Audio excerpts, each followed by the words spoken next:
Okay, I'll do that. But hello. This is going to be a pretty quick walkthrough of how to approach the challenges for the Initiate % speedrun here. I'm not going to go super in-depth on the strats themselves, especially because folks like Bratspeed are doing a fantastic job at organizing that information. There's a lot of people still currently hunting strategies as well, so if I show you something here, it's going to get out of date probably pretty quickly. So I will walk through specific things very quick, but this is more to show you how to set up and be ready for the challenges to do the speedrun a bit more efficiently. So, yeah. So to get started, what you want to do is, before you even do this run, is you want to have a profile that is at least at 4.1. You don't have to do this, but it's highly recommended to set things up. Once you have this set up here, so you can see I can only do this first page because I've only played up till 4.1. When you get to this point any percent, actually what you should do is when you beat 3.5, you should hit the menu and back out, because you'll get about like 5 or 6 menu things that you have to navigate through to hit menu and leave once Cat Tut starts. But worst case, you just, that's for like seconds of time save that you don't really need when you're starting out. So once you're at level 4.1, back out to the menu, and you'll get into the challenges. And you can't get lost because it's the only menu that works when you have this much of the level done. So there are 5 challenges here. There's There and Back, which is beating the first level with half of the balls. So you only have 5 balls to complete the level. This is one of the most difficult of the entire challenge. 35 formulas, where you just beat the level again, but this time you have 35 orange pegs instead of 25. So it can be a little more difficult, but there are some really nice strats for this that even a beginner can do. It takes a second to learn them, but these will help you sweep through this level almost no problem. Same thing on the 7 Cs. This is a pretty straightforward one, and it's a 2-prong challenge though, where you can very easily get 200,000 points, but you still have to beat the entire level with only 7 balls. Whatever compelled the devs to do that, not entirely sure. But this can be tricky with that second requirement. Duels goes back and forth between one of the easiest and the hardest. It can be easy, but the AI is weirdly sophisticated for 2008. So it can and will screw you over if you don't plan ahead. And even if you plan ahead, it still will. So it's a little bit of a luck of a draw. But we'll show you how to set this up in a way that at least helps you out a little bit. And the mini marathon it's quite literally just a mini marathon. You just beat 3 levels from the game, 1.5, 2.5, and 3.1 in a row. And you do this with any strategy you want, but we'll go over that.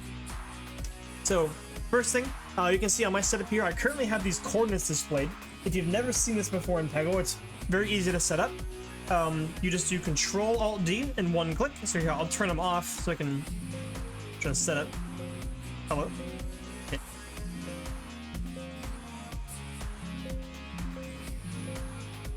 There we go.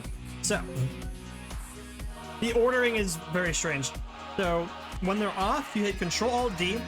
You'll hear like a little Windows bling, as you just heard about 27 times of me failing to set that up. And then you can hit F3 or Shift F3, either one brings it up. Shift F3 is what toggles through the FPS and the coordinates.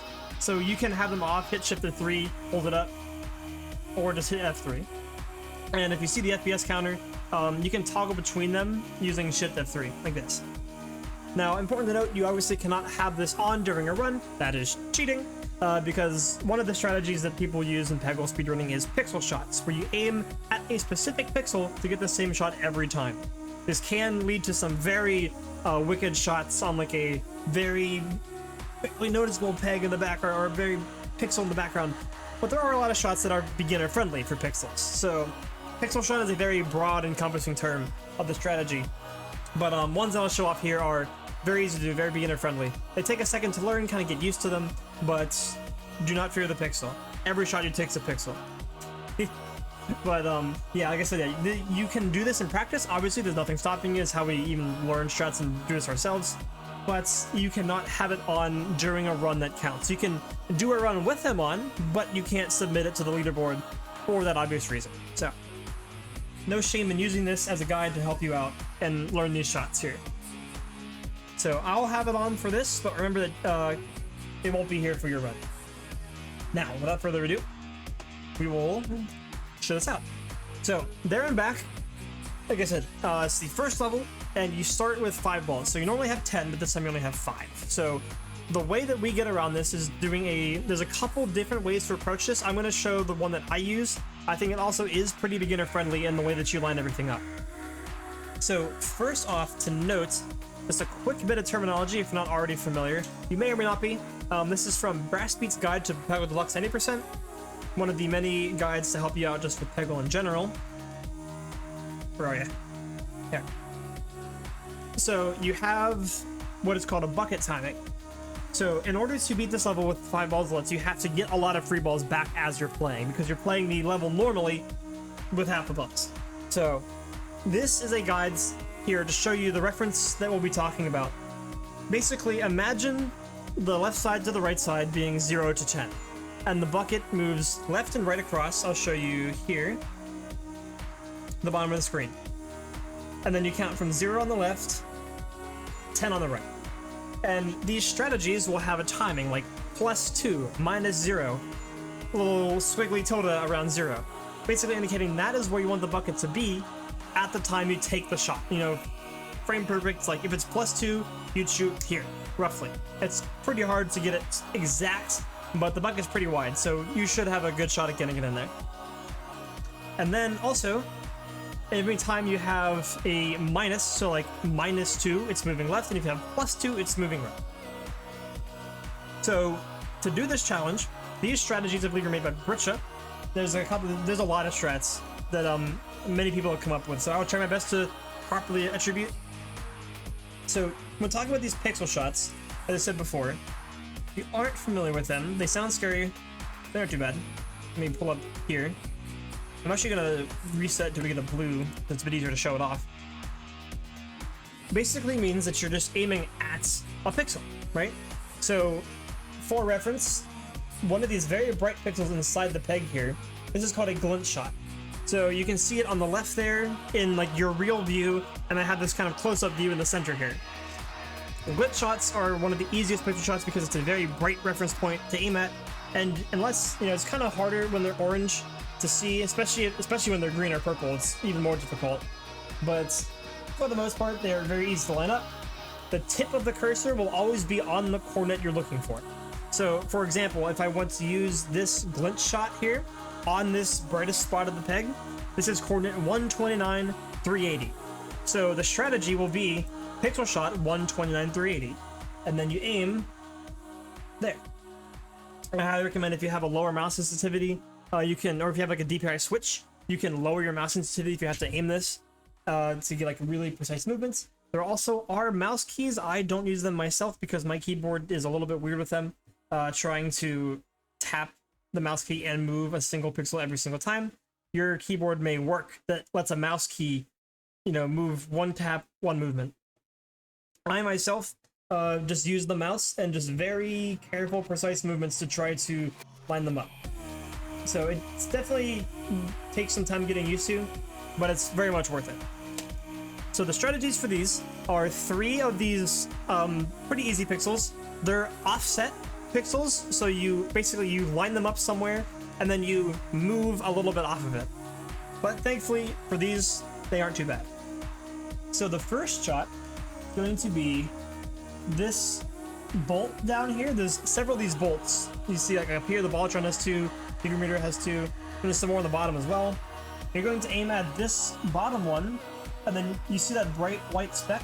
You're going to cover it, and then you're going to move 1 right. So this is bolt number 9, move 1 to the right. So you're going to move your mouse over to 737594. So this, if you just look at the number, it sounds kind of scary. Like, where am I aiming at this 737? Find a reference point. Hover the white dot, and then move 1 to the right, and there's your shot. And then this timing is going to be around 0. So what that means is you're going to, you see the bucket goes over, kind of slows down, then bounces back. Gonna wait until it hits around there, shoot. And with a little bit of good timing, your ball will fall in the bucket, and it's like you've never taken a shot. And you see how much you've cleared up here. The next one is going to be that pixel that I kind of demoed. I'll get this out of the middle of the screen here, just as I left it on. Right here.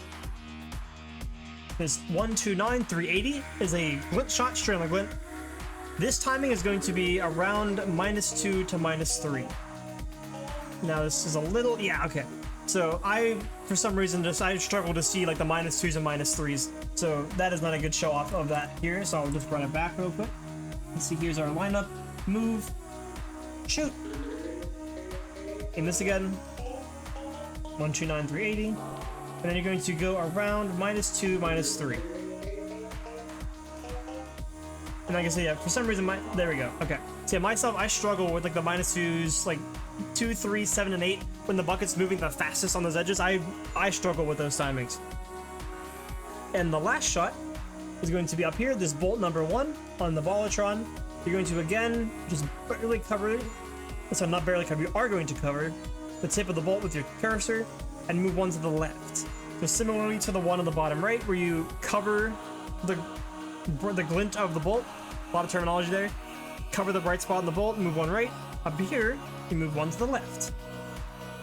So cover, one left. And this is 26, 176. Timing for this is +2. So that might be a little early. Oh, perfect. And now you can see we've cleared most of the level and we still have all 5 of the balls, which makes this almost a cakewalk. It's not perfect. You might also have Bjorn at this time. From here, you kind of just bunga bunga. You just play as best as you can, try to get Bjorn, because what you can do now is use that super guide power to line up the remaining things, do some kind of funky shots, get some cool aiming. Like in here, I'm going to aim between those two to chain them together, and that's less stuff to worry about, and so on. So you use super guide pretty typically at that point, and it's pretty easy from there. Now it still can be difficult depending on, especially if you have a lot of oranges left. Even though you have 5 balls, it's still tricky. You can also use Jimmy here, but it's more of a high risk, because what Jimmy does is he messes up your openings. So I'll show right here. If I try to do this timing, I hit the green, and it's very likely that neither ball followed the path correctly. So this is not the same opener here, even though it was the same shot, because Jimmy messed it up. So high risk, high reward, but not always worth it, as you can see here. It's now much more difficult. I just kind of got lucky getting one back there. So yeah, that is a little bit long-winded, but that kind of shows you how to do there and back, which is, I believe, one of the most difficult ones of the challenge. Now, I'm going to do the duel next myself, because I like to do the hardest ones first and then work my way up to the easier ones, because if you mess up a harder one and want to reset, then you can just reset the entire run. Obviously, if you're doing this for the first time and you're just getting on time on the board, you don't have to reset your entire run to redo this. It's just when you start improving your time, it's kind of nice to do the harder ones first, then go up from there. So I like to do duels next, and an important thing with a duel here is to always go in before you play before you even make your profile for the speed run. You'll want to open the duel and reset it so that Jimmy's going first. So you can see right now I have the first shot. If I restart the challenge, Jimmy has the first shot. And the reason this is important is because whatever state you're in currently, when you start a new run, it's going to be flipped. So right now, Jimmy is starting. If I were to go out, make a new profile, go all the way through, open up the duel, I go first. So, and that's the setup that you want, because you want more control over the level than Jimmy does at his first start.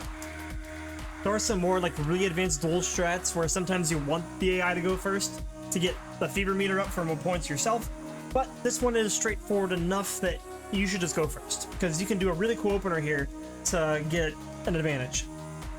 So always make sure before you start a run, go into the challenges, set it up so Jimmy's first. So we'll go into here and we'll begin. So you can use Bjorn or Jimmy on this one. I kind of go back and forth myself.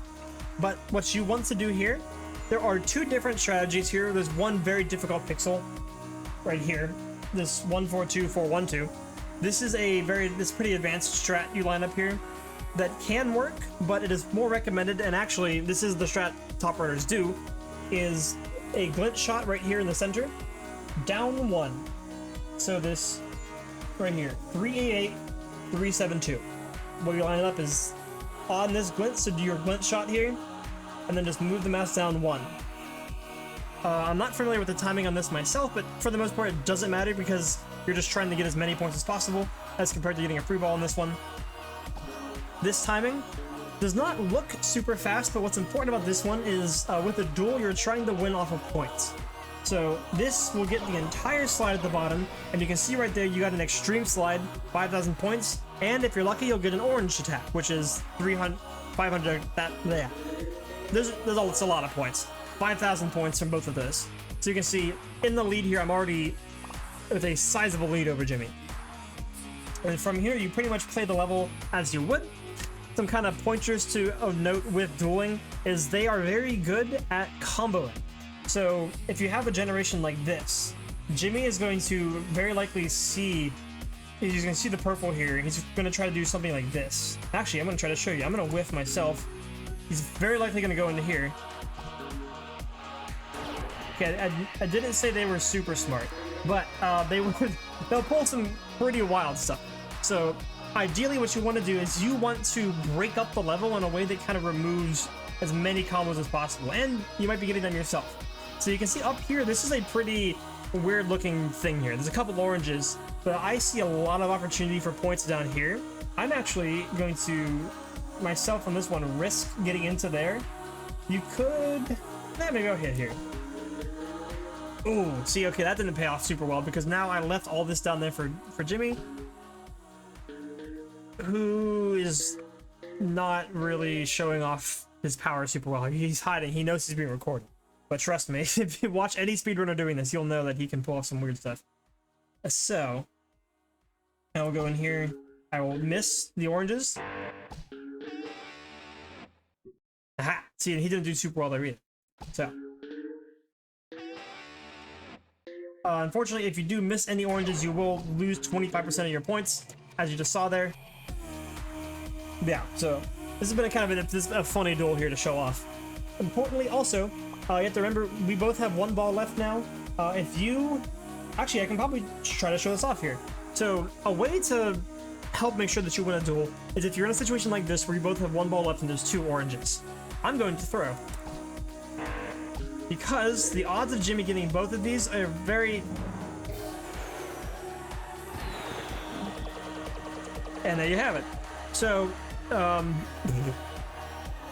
yeah.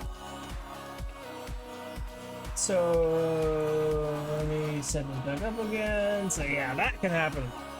What I was trying to show off there is that sometimes if you have two oranges that are very stuck together, or very far apart from each other, or hard to get, if you whiff, the bot may only get one of them, leaving you the fewer points at the end. Unfortunately, that was kind of an anti-case there, showing how Jimmy, sleeper agent, woke up in the last shot to win. So what I'm seeing here is I'm seeing this as a really good points opportunity. I'm going to try to break this up so there's less of a way for Jimmy to get some good bounces. So he's going to do this, which, yeah, not a lot to work with. Fortunately, there's not too much else to work with here. Again, almost missed an orange there. But now you can see the way this level is designed, it's very hard for the bot to see all these very nice angles. We have 4 oranges spread out across the board. So what I'm going to do is I'm going to play it safe. I'm just going to hit 1. They're also going to hit 1. And then, oh, do I risk it again? It can be funny. So this is a case where he's very likely going to get one of these if I hit the other one. But hitting both of these is kind of unlikely. So I'm going to throw here. Yeah, look at that.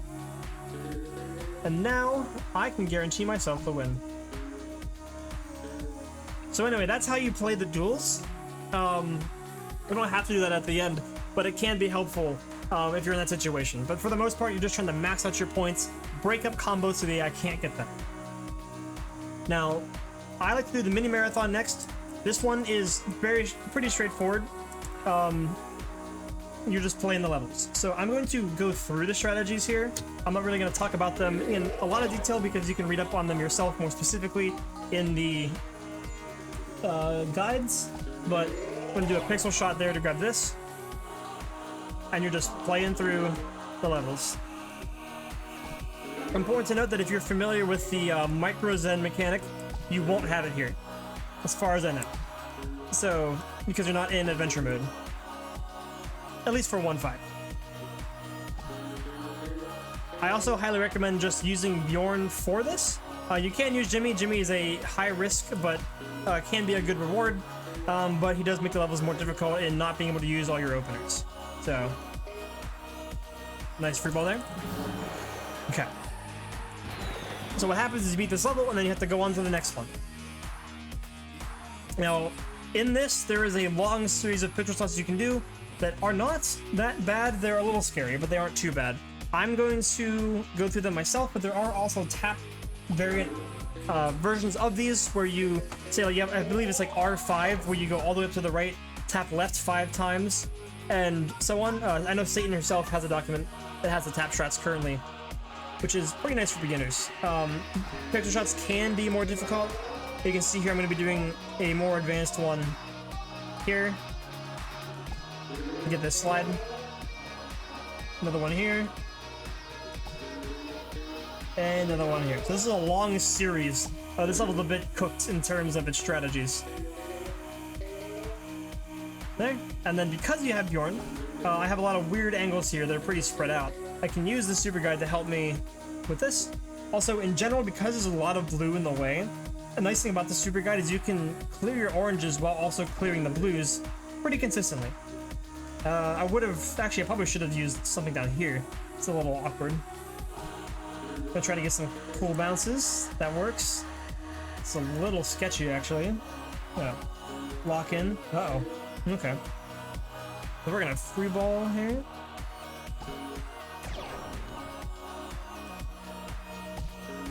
Oh, okay. That's alright. So we're gonna speed through this again. I mean, I don't really need to. Should take some time here. But yeah, you're basically just gonna play the levels with the strategies that you know, that you love, that you can do anything there. Just obviously, as you saw there, I lost in the second level, and because I did it on purpose to show it off, actually, to show that when you lose halfway through, you have to restart entirely. So yeah, don't lose, basically. This is one of the more difficult ones for that aspect, but in terms of actually playing the levels themselves, it isn't too bad. Now, 35 formulas. This one is pretty easy. It can be difficult just because there's obviously more to clear with. I highly recommend using Bjorn on this one because Jimmy, even an any percent, can mess up this level with the strategies we have. So I'm not going to spend a lot of time on this because the openers aren't as necessary, but this is a series of 3 short glint offsets that are very easy to do. Again, they sound kind of scary, but you're aiming at the glint of the peg and then moving 1-2 pixels away. So, highly recommend them. Not too bad, and you can see all those slides are just gone in a matter of seconds. And then again, I have Bjorn there. I can use some lineups, and I'm just comboing these oranges in a way that I know should work. So, I'm trying to open this up so I can get a cool. I only got 3 of them. Yeah, pretty straightforward challenge. I like to do this one last. Like I said, your harder ones out of the way. And we get a little bit of a pushing fever. Easy. And lastly, on the 7 seas. I like doing this one last, but it can be a little bit difficult. Wow, that's a generation. The strategy for this one, there's a couple ways to do it. One way to get this, basically, you just want to get the slide, because the slide is going to give you all the points you need. The difficulty comes from the 7 balls at the end. One way to do this is you can see all these blue aiming squares here. If you tap left and right with your arrow keys, you can see that's allowing you, when we're talking about these tap shots, all these ways to adjust your shots. If you use the left and right arrow keys, you can move where you're aiming without moving the mouse at all.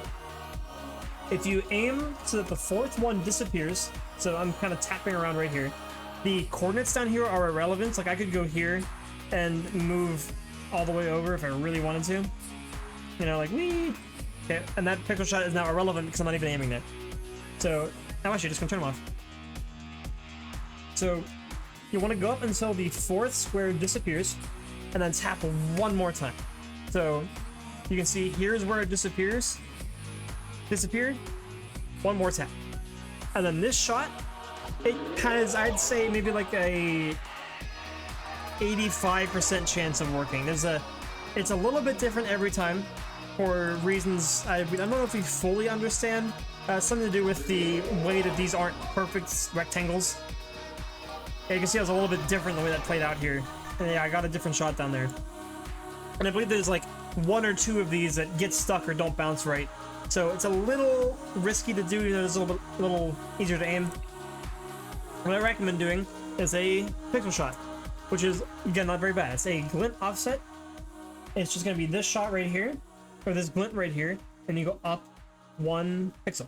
This 540/318. This will always get the slide, and it will always work, because you're not making adjustments to your shot, you are aiming at the same pixel.